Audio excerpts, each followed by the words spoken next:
Hej og velkommen til episode 2 af The Hockey Stick. Jeg er stadigvæk Søren og er softwarepilot hos Trifork, og med mig i dag har jeg også stadigvæk Morten, og jeg er Innovation og Sustainability Pilot hos Trifork. Og i dag er vi rykket lidt uden for vores vanlige studie. Vi er rykket ud på Dyssen i Aarhus Nord, Ja. Og vi har en gæst med, som modsat os, der er sådan nogle pseudopiloter, så kan det være, at Søren Eskildsen, som vi har med i dag, rent faktisk er pilot. Du har i hvert fald en fortid i flyvevåbnet, er det ikke rigtigt? Jo, det er rigtigt, men jeg koncentrerer mig godt nok om at skyde flyene ned i stedet for. Så det var sådan lidt, det var lidt en destruktiv, sne mig også til at komme op og flyve nogle gange. Men, Søren, vil du ikke starte med bare lige at sætte et par ord på dig selv? Jo, jeg hedder Søren Eskildsen og startede i Trifork i 2009 som leder af Trifork i Danmark. Jeg har været med en vækst gange 10 på Trifork i størrelse, og sidder nu i en stilling som CCO for det område, der hedder Smart Building og IoT. Og ja, jeg er faktisk også en lille smule sustainability-nørd. Dejligt. Jeg har spekuleret meget på, og det ved jeg også, Jørgen han har. Det ligger også meget på sinde. Vi diskuterer det meget, og hvordan vi kan gøre den her verden til et bedre sted.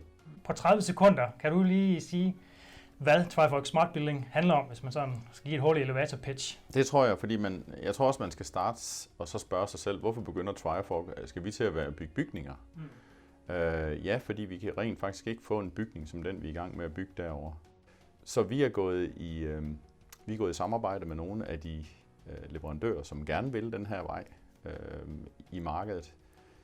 Skilt en lille smule af deres løsning ad og sat den lidt sammen igen på en måde, der passer til den måde, vi gerne vil styre sådan en bygning her på.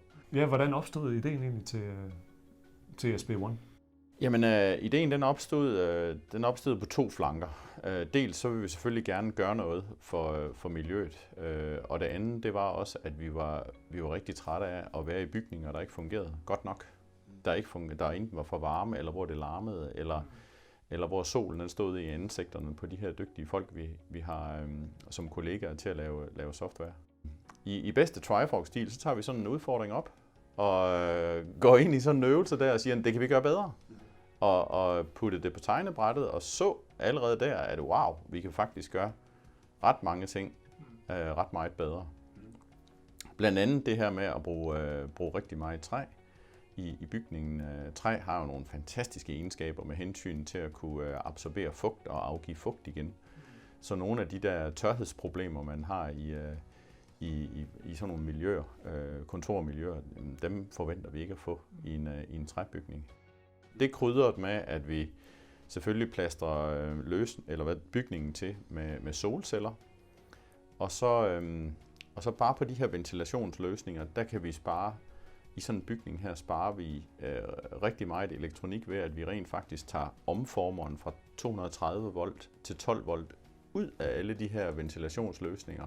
Og så trækker vi 12 volt kabel hele vejen rundt. Og traditionelle bygningsbyggere, de vil sige, nej, det gør man ikke. Fordi det er bøvlet, og det kan vi ikke finde ud af, og vi kan slet ikke bestille det. Det står ikke på styklisten, der hvor vi kan bestille det ved vores normale leverandør. Men den stykliste, den opererer vi ikke med. Vi siger, så må vi finde nogen, der vil levere det her til os. Fordi vi skal jo huske på, at vi skal bygge 100 af de her bygninger. Så de bliver bare bedre og bedre og bedre og bedre, hver gang vi bygger de her bygninger. Ligesom vi laver software, der bliver vi også bedre og bedre og bedre, hver gang vi laver et projekt, ikke? Ja. Søren? Ja. Så lærer vi fra de fejl, som der selvfølgelig kommer vi til at begå fejl i den første bygning. Dem retter vi så i anden bygning. Vi retter dem nok også i første bygning. En typisk CTS-løsning til sådan en bygning her, den koster 500.000. Okay. Og det sparer vi jo rent faktisk i etableringen derovre, fordi vi bruger nogle mindre mikroprocessorer, der bare taler sammen. Ja. Og der er altså forskel på 500.000 og så prisen på en Raspberry Pi. Ja. Det er en smule. Omkring 500.000. Omkring 500.000, ja. Så har vi faktisk fået lov til at dekoble os fra det normale fjernvarmenet. Så den kilde til energi, vi har, det er, at vi har jordvarme rundt omkring huset. Og så ellers prøver at tænke i genbrug af varme, så man ikke køler ned et sted og varmer op et andet sted, men at man rent faktisk får de der ting til at cirkulere ved at flytte noget varme mellem de forskellige systemer. Vores anlæg her i bygningen, det står og kører konstant med 4.000 watt. for at holde luften cirkuleret uanset fornuftigt. hvordan vejret er udenfor. Og der er slet ikke taget stilling til, om der sidder nogen i det her rum, eller om der er 2 mennesker over i det ene hjørne. Så snart man har sat alarmbrikken på, så starter den bare med at køre med 4.000 watt. Har du sådan en favorit-feature, der kommer i huset? Vi får lavet sådan en workplace-app. Og den workplace-app, den kommer til at hjælpe en med en hel masse af de ting, som egentlig er sådan lidt, ikke er noget stort problem, men er det lidt halvirriterende. For eksempel det der med, at jeg skal have sådan en brik frem, og så åbne dørene. Der vil den workplace-app simpelthen kunne åbne dørene for mig ved bare at ligge i lommen. Jeg vil også kunne registrere, eller rettere sagt køkkenet kan automatisk registrere. Nu er der 27 personer i bygningen, vi er i gang med at lave mad til 35. Jamen, så reducerer vi så noget madspild ved, at de så lige finder ud af, hvis vi kun er 27 til frokost, så skærer vi en lille smule ned på grønlangkålen her, eller hvad vi nu er i gang med at lave. Og det kan personligt godt lide, fordi jeg synes, det er forfærdeligt, at der er nogle mennesker, der sulter i den her verden, samtidig med, at vi så også smider mad ud i den her del af verden. Ja, det føles lidt absurd. Det føles lidt absurd, så hvis jeg skal fremhæve et par stykker, så er det nok de 2. Ja, altid. Vi var sådan inde på i sidste episode lidt, at jeg tror, jeg har sat et forslag, at man måske selv kan sidde og kode sin bygning her nu, og måske kan man trykke på tastatur, og så køre gardinerne op og ned, eller hvad det er. Det er i hvert fald sådan et tilbagevendende problem med alle de kontorer, jeg har siddet i, at man slås med det der gardinsystem, og nu ved jeg ikke, om der kommer gardiner. Så kører det op, og man skulle være nede og omvendt hele tiden. Så det der med at have et API eller til sin egen arbejdsplads, eller kan du sætte lidt ord på, hvad kommer det til at betyde for mig som udvikler? Hvad kan jeg med den her bygning? Hvordan opdager nu bliver jeg det selvfølgelig en lille smule teknisk, men for hver eneste rum, der er rent faktisk en rumcontroller. Og den rumcontroller, den bliver baseret på sådan noget open source software, som er let tilgængelig for de fleste. Og rent faktisk, så forestiller jeg mig, at der er nogen, der siger, at vi vil egentlig bare selv have vores program installeret i vores rum. Og det er helt okay. Fordi så kan de så genere sig selv med, at de har lavet programmeringsfejl, men de generer ikke resten af huset med det. Fordi alle de andre, de vil bare gerne køre standardprogrammet. Men det vil sige, at man kan bruge og udfolde sin innovationskraft ved at sige, at nu har jeg faktisk fundet en mere optimal algoritme til at holde den rigtige temperatur inde i det her rum. Og det kan jo så ske, at den bliver så god, at vi siger, stjæl lidt fra naboen måske. Den skal vi da lige have publiceret til resten af flokken. Ja.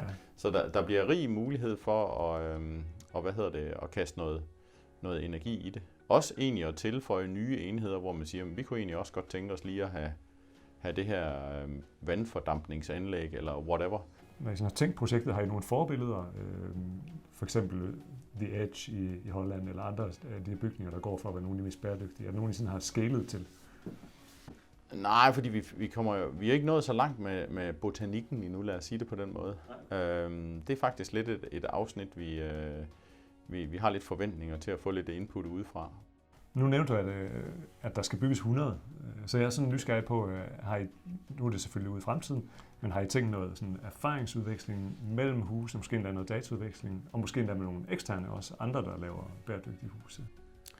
Jamen vi har jo sådan et koncept, som egentlig går ind og så laver nogle metrikker på sådan et hus, hvor meget hvad er CO2-niveauet i de forskellige rum, og hvad er varmen, og hvor meget vand bliver der brugt, og hvor meget alle mulige ting og sager. Og dem vil vi helt sikkert benchmarke imod hinanden. Og så er det helt oplagt, og så tage den med den dårligste benchmark og finde ud af, om de altid har vandet til at løbe, mens de børster tænder, eller hvad der nu inde er galt.